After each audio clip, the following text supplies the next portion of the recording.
Hello and welcome everyone. Would like to welcome you to the platform of Ecoholics.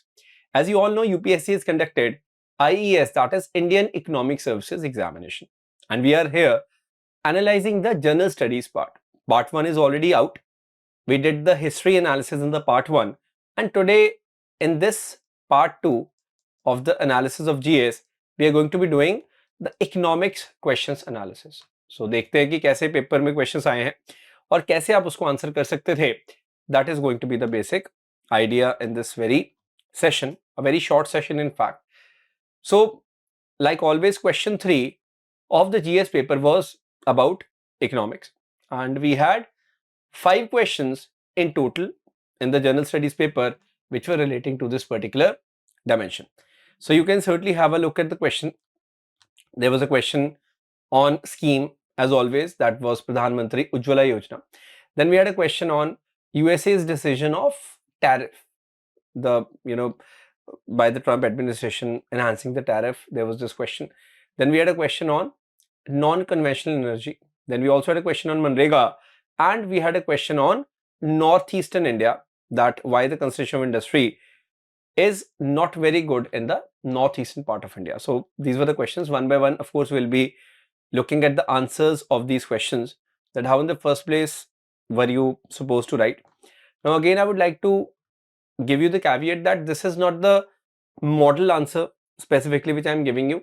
I'm just telling you one of many good answers which could have been written for that particular question. एक question के subjective जब paper होता है तो एक कोई perfect answer नहीं होता, 2-3 परफेक्ट आंसर्स हो सकते हैं, 2-3 बेहतर आंसर हो सकते हैं, उसमें से कुछ एक आंसर आप इसको बोल सकते हैं. That's the thing. So before I start, make sure आप इस चैनल को सब्सक्राइब जरूर कर ले if your first time on the channel of Ecoholics, because we try to bring a lot of exam oriented content, not only for IES examination but also for UPSC, specifically GS paper 3 economy part के लिए बहुत कुछ हम यहाँ लेकर आते हैं. Anyways, now having said that, when we talk about this very question, now this is a question which is of immense importance. First of all, you got to understand this thing.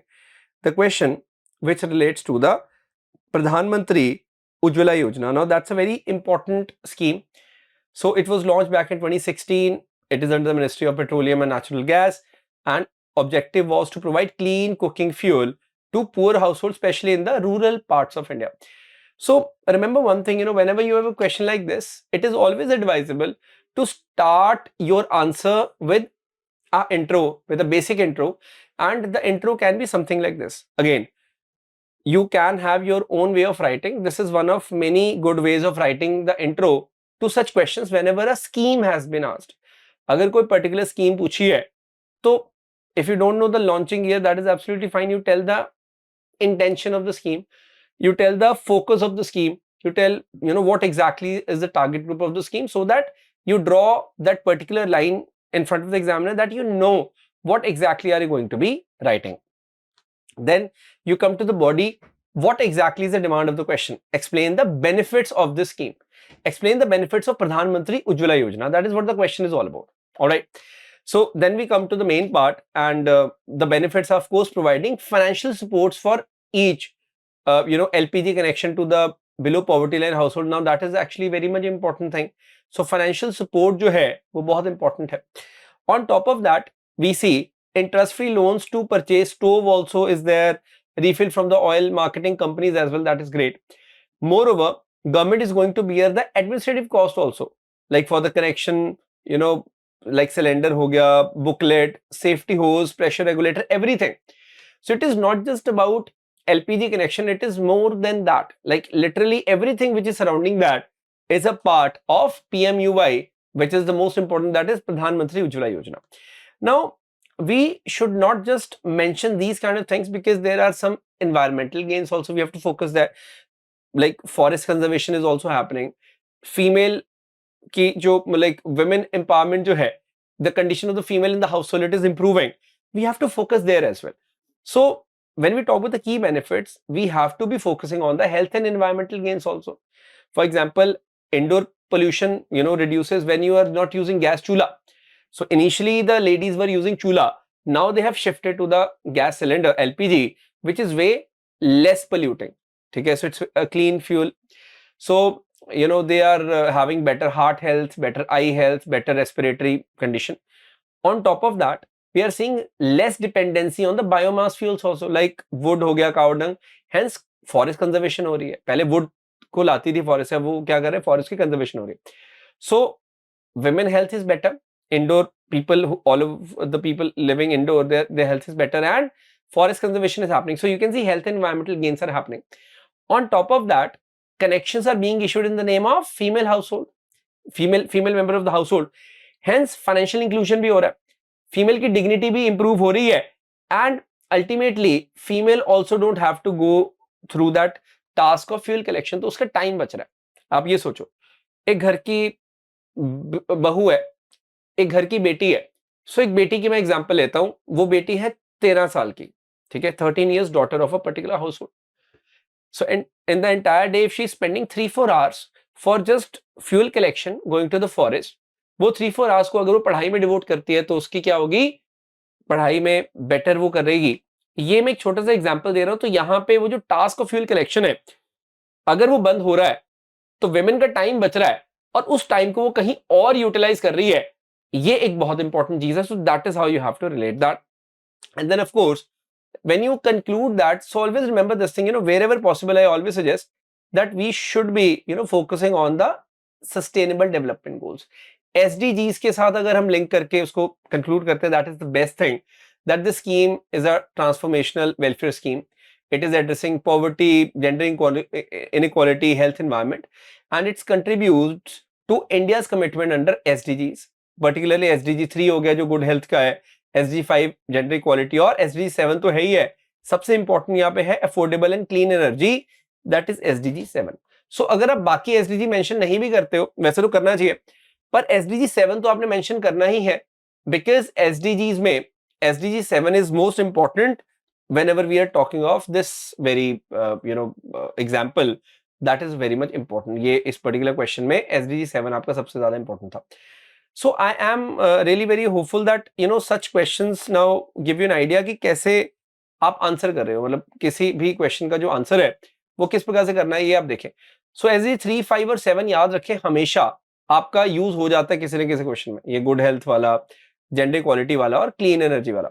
सो कहीं पे climate action का भी कोई role आ जाता है, poverty का SDG use होता है आपका, क्वालिटी एजुकेशन का. इनफैक्ट मैं बोलूंगा डायरेक्टली तो ये 3 SDGs की मैंने बात की, SDG 3, SDG 5, SDG 7.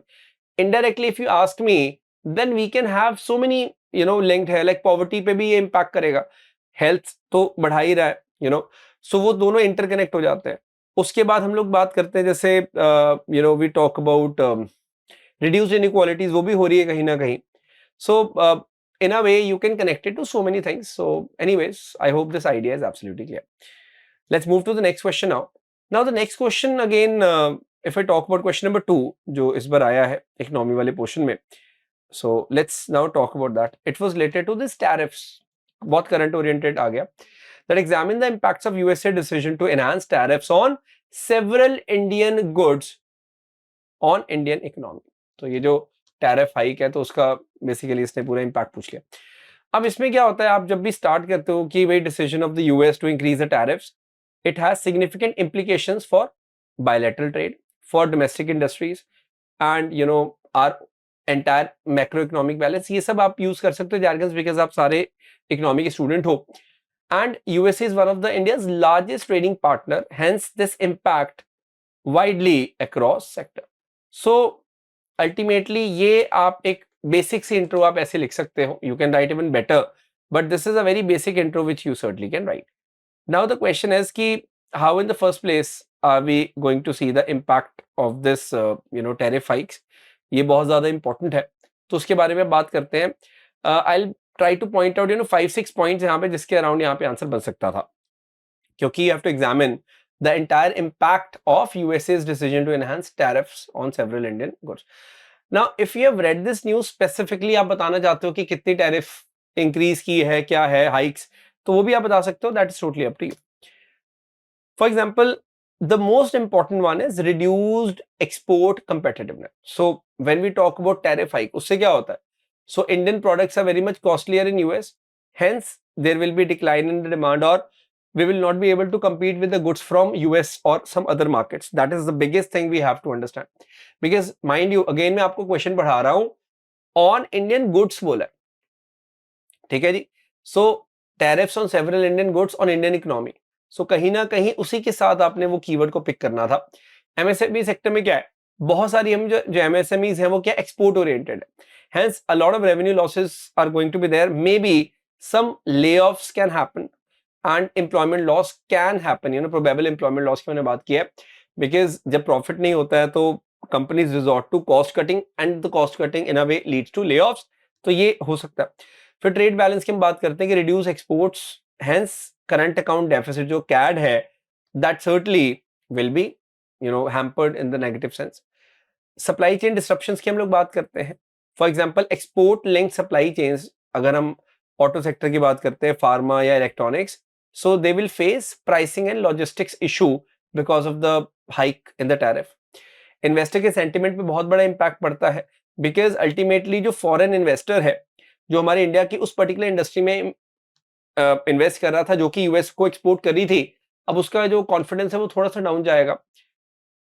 It in a way push for market diversification also, because India will look for what, India will look for like Look East policy जो साउथ ईस्ट एशिया वगैरह के साथ है, थाईलैंड, कंबोडिया, वियतनाम, लाओस या फिर Africa outreach हम करेंगे. Because no doubt US बहुत बड़ा हमारा पार्टनर है, but if we find a lot of problem in selling the goods in USA, we may try to find some other markets.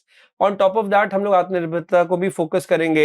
We will focus on domestic manufacturing and reduce dependent on one particular market. In fact, we will also try to explore our own market. Indian जो market है उसको भी हम explore करेंगे कि कैसे हम उससे भी फायदा ले सकते हैं. That is one point which is of immense importance. So मतलब you have to certainly frame an answer in such a manner that it looks that you have got a proper clarity on that particular aspect. So ये बहुत important था. उसके बाद when you conclude such an answer, you can simply write that no doubt US tariffs have immediate economic challenges, but they offer India an opportunity to restructure its export strategy. ये बहुत important है, to reduce over dependence on a single market. So we need to have a calibrated, well thought of response and we have to safeguard our long term economic interest. तो इस तरह का कुछ आप ये प्लान पहले भी कर सकते हो. ऐसा conclusion you surely can conclude your answer like this. Mind you, हमेशा आप एक चीज को ध्यान में रखें, when you are writing an answer, you have to keep one thing in your mind that बेटे every answer has to be in not more than 200 words. 200 word से ज्यादा का आंसर आपने लिखना. अब 200 वर्ड के आंसर में आप क्या क्या लिख दोगे? So you have to make sure that that domain is limited. You can't breach that, so you have to stay within that particular domain. Clear है जी? Moving ahead, now the third question which we have on the list, it is, does non-conventional energy have the prospects for sustainable development in India? Explain your answer. तो यहाँ पे क्या करना था, answer के basically connections है. Non conventional energy को sustainable development in India के साथ हमने क्या करना है, लिंक करना है. We have to link both of them together. So first of all we can simply say that non conventional energy refers to what, renewable and sustainable sources like solar हो गया, विंड है, biomass, tidal, geothermal energy, even small जो renewable small hydro power project भी इसमें आ जाते हैं. So India is balancing development with environmental sustainability. So these energy sources have emerged as key enabler in the long term inclusive growth लिख दो, या फिर long term sustainable growth भी लिख सकते हो. That is one and the same thing. Now when you are focusing on this thing, always try to make sure, जो मैंने अभी थोड़ी देर पहले भी बताया था, that in the intro, now that is totally up to you कि आप मेंशन करना चाहते हैं कि नहीं, but I'll suggest that you should mention that whenever we talk about SDG, तो उसके भी ये अलाइनमेंट में, जैसे affordable and clean energy, that is SDG 7. So SDG 7 के डायरेक्ट ये मतलब लाइन में जाता है. So we have to understand that we can surely mention SDG 7 here as well. Getting it? Because SDG 7 is what, it is affordable and clean energy. तो मैंने आपको starting में बताया कि SDGs को जितना आप फोकस करोगे उतना अच्छा आंसर में आपका आंसर बढ़िया लगता है. So we can simply say that ultimately these have emerged as a key enabler of long-term growth and in line with the India's commitment to achieve SDG 7. ऐसे आप लिख सकते हो. So आपको कुछ कुछ SDGs याद करके जाने पड़ेंगे, जैसे पॉवर्टी है, एजुकेशन है, हंगर है, जो reduced inequalities, gender equality, ये सारे SDGs बहुत ज़्यादा क्या है important है, so we have to be doing that. Now, moving ahead, we got to understand that non-conventional energy holds prospects for sustainable development in India. That is, of course, very much important. And be very much clear on one point, and that is कि हम किस तरह से उसको justify कर रहे हैं, ठीक है? पहली बात तो we have got resource potential which is immense. Now that is one point we have to look into, that India receives about 300 sunny days annually and solar potential बहुत ज़्यादा है. अगर आप sunny days भी नहीं mention करना चाहते, आप बोलो solar potential बहुत ज़्यादा है. Wind corridors हैं हमारे, and we have got hydro resources. So many resources are underutilized. So of course we have immense potential. So we can grow to next level.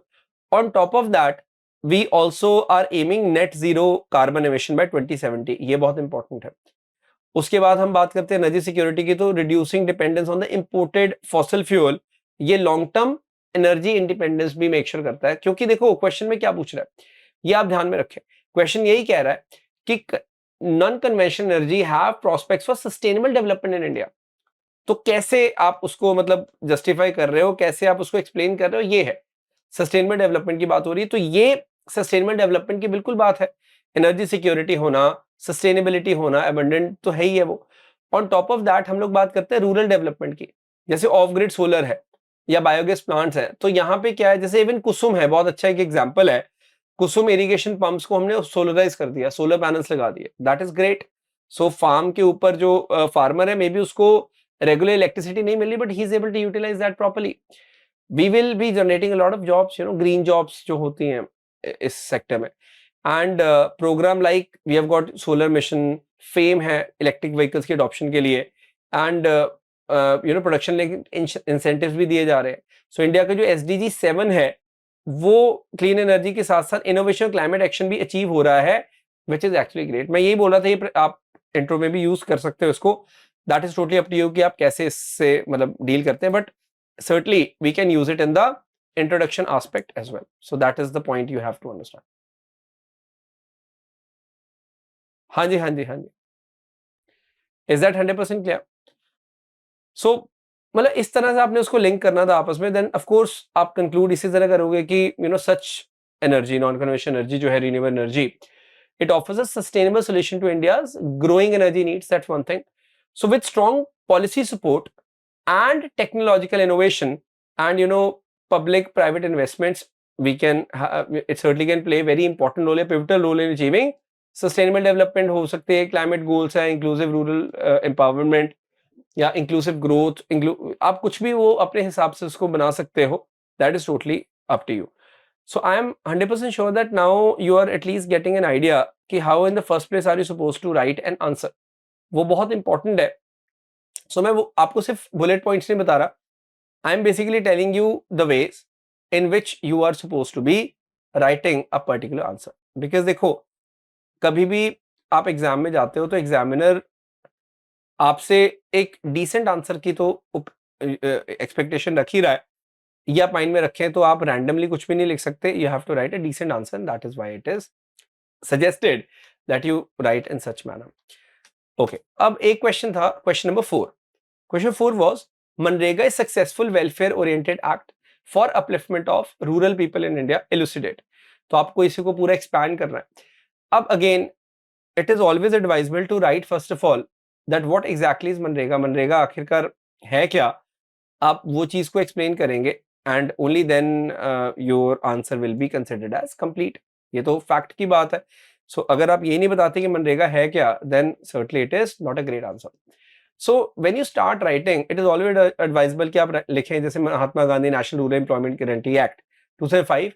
It's a landmark, it's a very important legislation which guarantees 100 days of wage employment annually to every rural household whose adult members volunteer to do unskilled manual work. अब ये बहुत important line है कि उनसे कोई skill की उम्मीद नहीं है. हमें पता है कि वो अनस्किल्ड है, फिर भी हम काम दे रहे हैं because we are focusing on the poverty alleviation and rural empowerment. So this is a very basic intro, but trust me it works 100% because you have told examiner that you know what you are going to be writing. You know that what precisely is the way to answer this very question, and वही यहाँ पर required है। तो कभी भी इस तरह के जो क्वेश्चंस हैं यहाँ पे always try to make sure one thing that you are basically touching that pulse of the very question in the intro of it. और एक बार आपने जब इंट्रो लिख दी है बढ़िया, तो फिर तो मतलब आप, इसका मतलब है कि आप लिख ही लोगे। एंड 6-7 पॉइंट्स हैं व्हेन वी टॉक अबाउट मनरेगा is a successful welfare oriented act. हालांकि इसमें थोड़े बहुत चैलेंजेस भी आपको देने चाहिए इफेक्टिवली, सो मैं आपको बताता हूँ। अब आपने क्या करना है उसके बाद, जैसे एम्प्लॉयमेंट सिक्योरिटी दे रहा है, पॉवर्टी एलिवेशन पे क्या कर रहा है, वेमेन एम्पावरमेंट पे क्या कर रहा है, इंक्लूसिव ग्रोथ हो रही है कि नहीं हो रही है, एसेट क्रिएशन हो रहे हैं, बिल्कुल हो रहे हैं, कैसी गवर्नेंस है, बूस्ट टू लोकल इकोनॉमी। तो ये इन्हीं पॉइंट्स के आसपास आपने घूमना है। These are the kind of points you have to focus upon. For example we talk about employment security, so it provides a legal guarantee of employment, बिल्कुल सही बात है, ठीक है। It reduce the seasonal unemployment and distress migration, ये बहुत ज्यादा important चीज है। जो सीजनल माइग्रेशन हो जाती थी, एक जगह से दूसरी जगह लोग जाते थे काम की तलाश में, एटलीस्ट वो रुका है। अब मैं ये नहीं कहता कि माइग्रेशन नहीं हो रही, लेकिन थोड़ी क्वालिटी माइग्रेशन होगी। लोग पहले 100-200 की दिहाड़ी के लिए भी मूव कर जाते थे, that is the most important thing. Upliftment from the poverty. अब it is giving a safety net to rural poor during the crisis, even drought है, फ्लड है। अब कोविड-19 में भी लोगों के पास ये सेफ्टी थी, ये बहुत इंपॉर्टेंट चीज है। वेमेन एम्पावरमेंट है, क्यों? क्योंकि over 50% of the workforce comprises of women. अब ये बहुत इंपॉर्टेंट है। They often earn independently for the first time. तो इससे क्या होता है, जेंडर इक्विटी बढ़ती है। मैंने अभी आपको वो उज्ज्वला योजना में भी यही बात बताई। तो कोशिश करो, अगर आप मतलब जैसे अब एमजी नरेगा है, वो तो वेमेन का पूछ नहीं रहा। सो अल्टीमेटली हमें इस चीज को पुट फॉरवर्ड करना that we know that approximately 50% work is undertaken through मनरेगा is done by the women. Now that is actually a very important thing. So mind you, these may sound very much basic, but ultimately they are actually very much important. और जब भी हम लोग मनरेगा की बात करते हैं तो इसमें मतलब कई बार ये न्यूज में मतलब आ चुका है। जो रिप्यूटेड न्यूज़पेपर्स है मैं उनकी बात कर रहा हूँ, जैसे हिंदू न्यूज़पेपर की हम बात करते हैं, इंडियन एक्सप्रेस, इन्होंने भी कई बार ये चीज रिपोर्ट की है that women are doing really well when it comes to MNREGA. in fact कई बार हम कहते हैं कि how gender inclusive is MNREGA. सो हम यही बात करते हैं कि मतलब जैसे केरला में तो बहुत सारी वेमेन थी, यूपी बिहार में भी हमने देखा है काफी वेमेन ने काम किया है। So women participation in MNREGA have risen to a great extent. So ये जो पॉइंट है ये आपको पता होना जरूरी है। तो मैं एक छोटा सा मतलब यहाँ ब्रेक लेके आपको ये बात बताना चाहूंगा, आपकी किसी एग्जाम में हेल्प हो जाएगी। हालांकि 2023 की स्टार्टिंग का ही स्निपेट है मेरे पास पड़ा हुआ by chance, that women break new ground in MNREGA.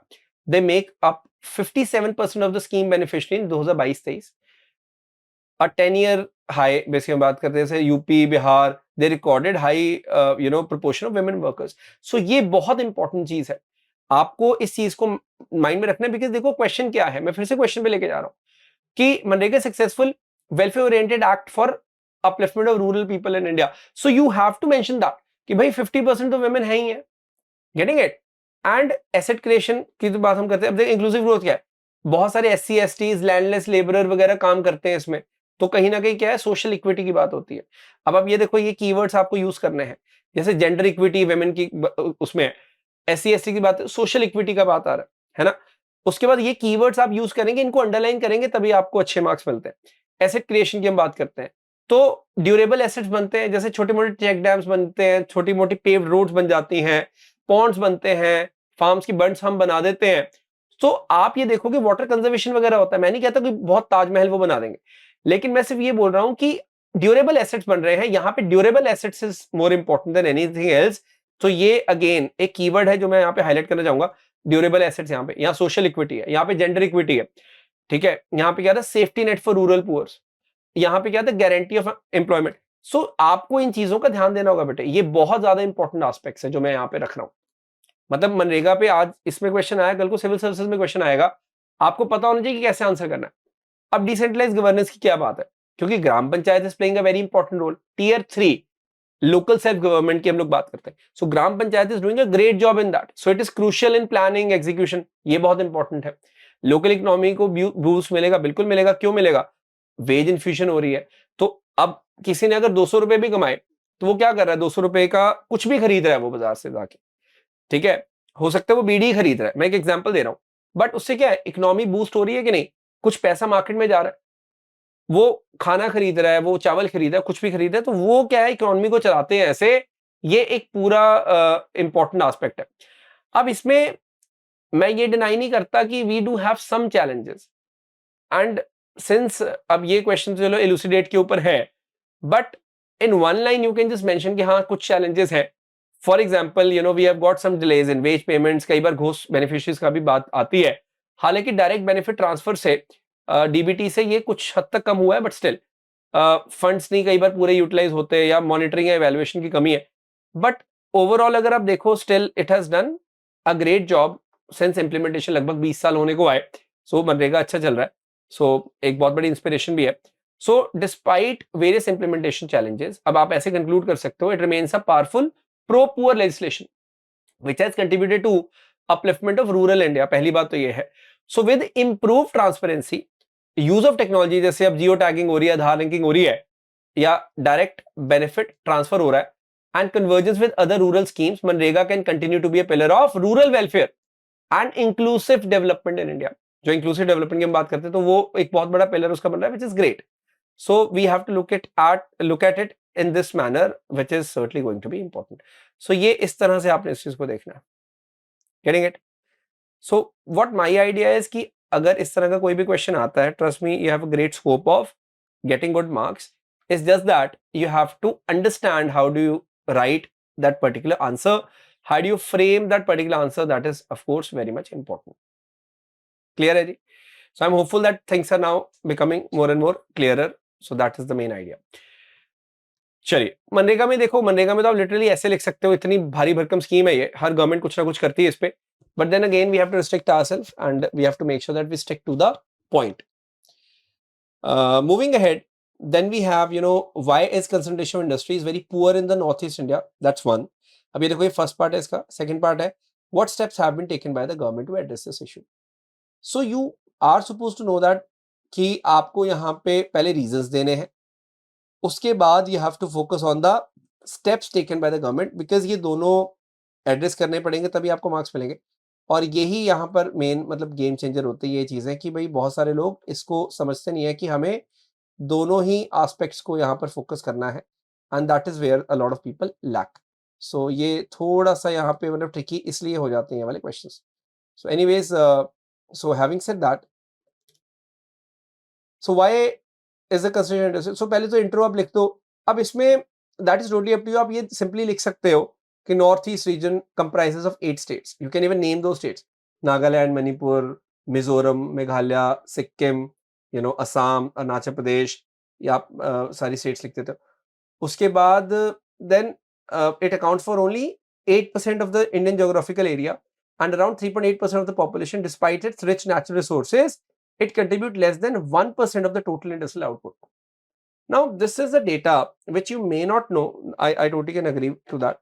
But trust me, if you know that, it will always give you some bonus points when the answer is checked.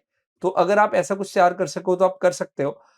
And then we talk about the reasons for low industrial concentration. Now, मतलब it's very easy. You give 5-6 points कि भाई geographical point दे दो आप, transportation का issue है, market access की बात है, insurgencies, manpower lacking है, raw material linkages. So बहुत सारे issues आपके निकल कर यहाँ पे आते हैं. तो you are supposed to be focusing upon these issues, because मतलब that is what the examiner is expecting, कि आप किस तरह से इन issues को bring out कर रहे हो. And trust me on one thing, कि ये जो पूरा का पूरा मतलब आंसर है, it is based on this thing only, that you have a decent level of understanding on this reasons, कि भाई आप रीजंस के ऊपर एक दो लाइंस पे लिख दोगे तो उससे एग्जामिनर गेट टू नो कि हाँ you are having a decent understanding. So मैंने ये थोड़ा सा, आई थिंक अब आपको क्लियर हो गया होगा ये। पहले ना थोड़ा सा ओरिएंटेशन में इसकी गड़बड़ी थी। Now it should be very much clear to you guys. Better दिख रहा है? अच्छा, अब ये देखो, जैसे ज्योग्राफिकल आइसोलेशन की हम बात करते हैं, पुअर कनेक्टिविटी है मेनलैंड इंडिया के साथ, बिल्कुल टेरेन का इशू है ही है। एंड ट्रांसपोर्टेशन की हम लोग बात करते हैं, रोडवेज प्रॉपर नहीं है, रेलवेज भी लिमिटेड है यहाँ पे, ठीक है। And then we talk about the low population density, इसलिए लोकल डिमांड का भी इशू आता है, ये बहुत इंपॉर्टेंट चीज़ है। फिर एक चीज़ आप नोटिस करें कि यहाँ पब्लिक अनरेस्ट, अब यहाँ पे एग्जाम्पल दे सकते हो आप about Manipur issue, even the areas of Nagaland का इशू आप दे सकते हो।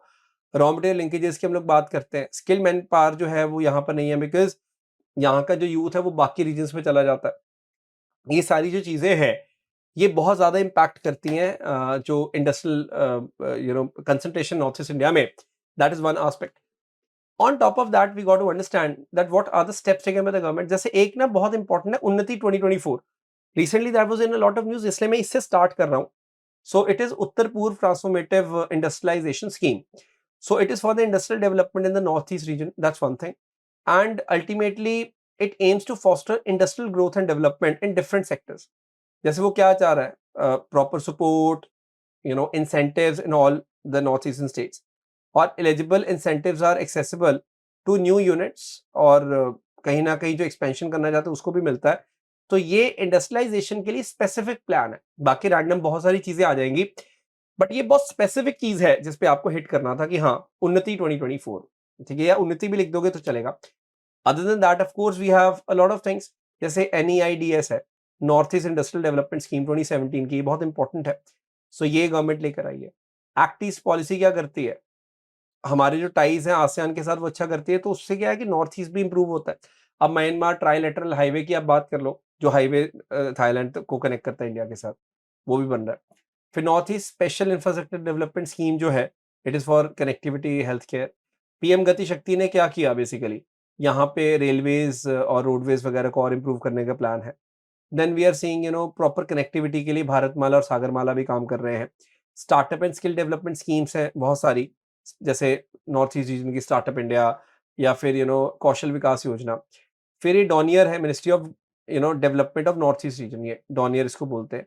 तो ये क्या यहाँ पे डेडिकेटेड फंडिंग करती है यहाँ पे, और फोकस करती है इस पर्टिकुलर रीजन पे, इन 8 स्टेट्स पे, Dornier specially. So development of north east reason की पूरी मिनिस्ट्री है एक प्रॉपर फोकस के लिए। तो we are doing all these things. तो अब आप देखो, आपके पास लिखने के लिए बहुत कुछ है।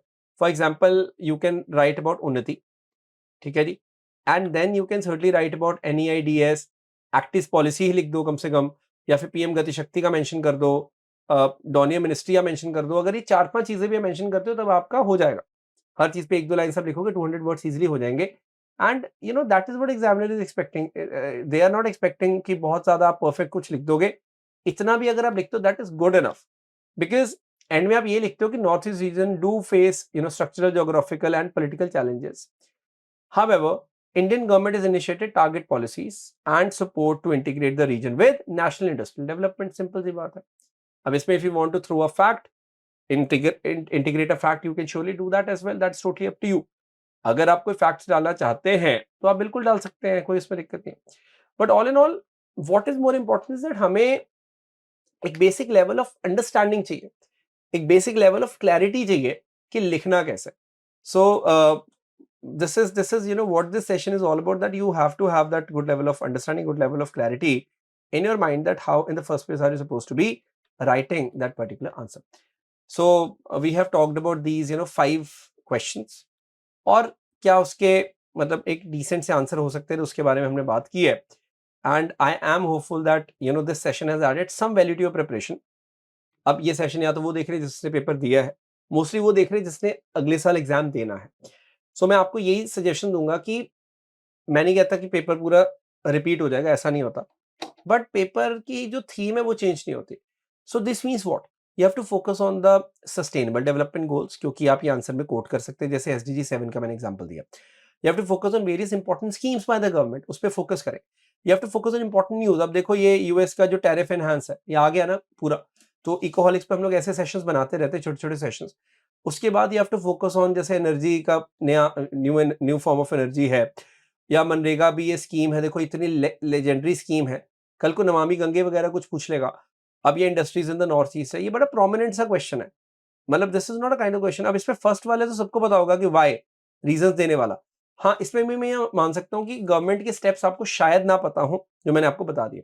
सो try to prepare in a manner कि इस तरह के क्वेश्चन आप टैकल कर पाए, and that's very much about it. Thank you so much for joining in, and for those who are preparing for civil services examination, every Sunday we have a free session, free orientation session, free workshop from 12 p.m. to 3 p.m. 12 से 3 बजे दोपहर को होता है session, free of cost है। So make sure you register in that. You can find the link in the description as well. So make sure you do that, and it can help you a lot in your overall preparation journey. And thank you so much for joining in, and make sure to subscribe to the channel. Subscribe जरूर कर दें so that आप इस तरह के और sessions को भी ज्वाइन यहाँ पे कर पाए. That's me, Akash Dev, signing off. Have a great day. जय हिंद, जय भारत.